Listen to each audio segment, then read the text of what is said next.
అయ్యారు వారికి అదే రకంగా దీంట్లో ఎట్టి పరిస్థితుల్లో పేదవాళ్ళకి ఇల్లు ఇవ్వాలని స్థానిక నాంపల్లి శాసనసభ్యులతో పాటు పార్లమెంటు సభ్యులు అసద్ భాయ్ కూడా అనేక పర్యాయాలు నాతో అడగటం జరిగింది. గౌరవ ముఖ్యమంత్రి గారిని కూడా రిక్వెస్ట్ చేయటం జరిగింది. అసద్ భాయ్ కూడా అవైలబిలిటీ లేనట్టున్నారు.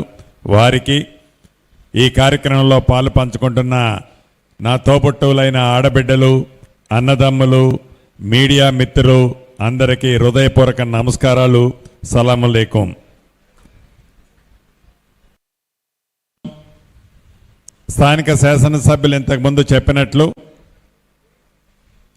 పేద కష్టం తెలిసిన ఈ ప్రభుత్వం గౌరవ ముఖ్యమంత్రి రేవంత్ రెడ్డి గారి నాయకత్వంలో ప్రభుత్వం వచ్చిన మొదటి సంవత్సరమే రాష్ట్ర వ్యాప్తంగా మొదట విడత రూరల్ ప్రాంతంలో ఇందిరమ్మ ఇళ్లు 4.5 లక్షలు శాంక్షన్ చేసి అద్భుతంగా 2 లక్షల పైగా ఇళ్లు ఇప్పటికే పూర్తి చేసుకోవటం జరిగింది.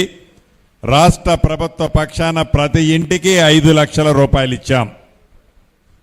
అది 4 విడతల్లో చివరి విడత నిన్న మొన్ననే ఫైనల్ బిల్లు కూడా ఇవ్వటం మొదలుపెట్టాం. అర్హులైన వాళ్ళు ఎవరైతే ఉన్నారో కులము, మతము, రాజకీయ పార్టీ ఏది అని అడగకుండా అర్హులైన పేదవాళ్ళందరికీ ఇళ్ళు ఇస్తూ ఇచ్చిన ఇంటికి 4 విడతల్లో 5 లక్షల రూపాయలు ఇచ్చే కార్యక్రమాన్ని పూర్తి చేసుకుంటూ వస్తున్నాం. రెండో విడత కూడా 2.5 లక్షల ఇళ్ళు ఇచ్చాం. ఇవి కూడా ఇప్పుడే బెనిఫిషరీస్ అందరినీ రాష్ట్ర వ్యాప్తంగా ఏవైతే గ్రామీణ ప్రాంతాలతో పాటు హైదరాబాద్ కాకుండా మిగిలిన పట్టణాల్లో కూడా వీటిని వడివడిగా ప్రాసెస్ కంప్లీట్ అవుతుంది. నాకు తెలిసి ఇంకొక 10 రోజుల్లో రెండో విడతకు సంబంధించిన 2.5 లక్షల ఇళ్ళు కూడా ఇది బెనిఫిషరీ లిస్టు ఫైనల్ కాబోతుంది. వీటితో పాటు ఈ కోర్ హైదరాబాద్ ప్రాంతం, ఈ క్యూరు ప్రాంతంలో కూడా నిరుపేదలు ఇళ్ల స్థలం లేని వాళ్ళు చాలామంది ఉన్నారు.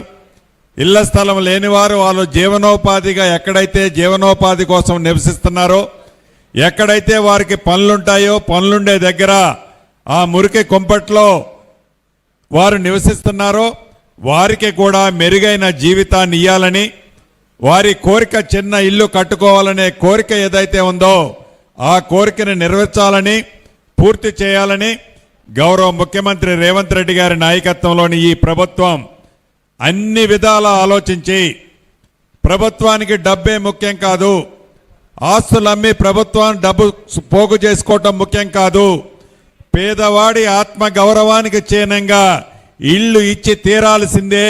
అది ఎకరము 100 కోట్లున్నా, 200 కోట్లున్నా, 300 కోట్లున్నా ఎకరం అటువంటి ప్రదేశంలో నా నిరుపేద కుటుంబాలు కూడా నివసించాలి.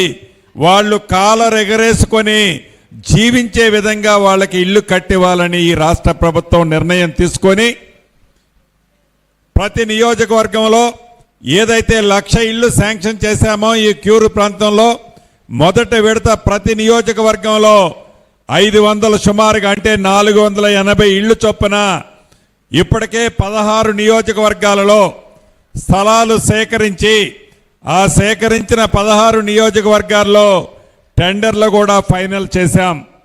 ఇందాక గౌరవ శాసనసభ్యులు చెప్పినట్లు 2-3 రోజుల్లో అక్కడ కూడా కాంట్రాక్టర్లు ఆ టవర్లు కట్టడానికి పనులు మొదలు పెడతారు. సంవత్సరం లోపే ఎవరైతే ఈనాడు లాటరీలో ఇల్లు పొందుతున్నారో నా తోబుట్టువులైన ఆడబిడ్డలు సంవత్సరం లోపే వారి ఇంటిని అద్భుతంగా కట్టి ఆ ఇల్లు ఆ ఆడబిడ్డ పేరుతో రిజిస్ట్రేషన్ చేస్తాము. రిజిస్ట్రేషన్ కూడా ₹1 ఛార్జీ తీసుకోం. రిజిస్ట్రేషన్ కూడా ₹1 ఛార్జీ తీసుకోం. 17 నుంచి 20 గజాల స్థలము అన్డివైడెడ్ షేర్ల భూమితో కలిపి అద్భుతంగా 525 స్క్వేర్ ఫీట్లతో ఆ ఇంటిని నా ఆడబిడ్డ పేరుతో ఎవరైతే లాటరీ వస్తుందో ఇప్పుడు ఆ ఆడబిడ్డ పేరుతో రిజిస్ట్రేషన్ చేస్తాము. 10 సంవత్సరాల తర్వాత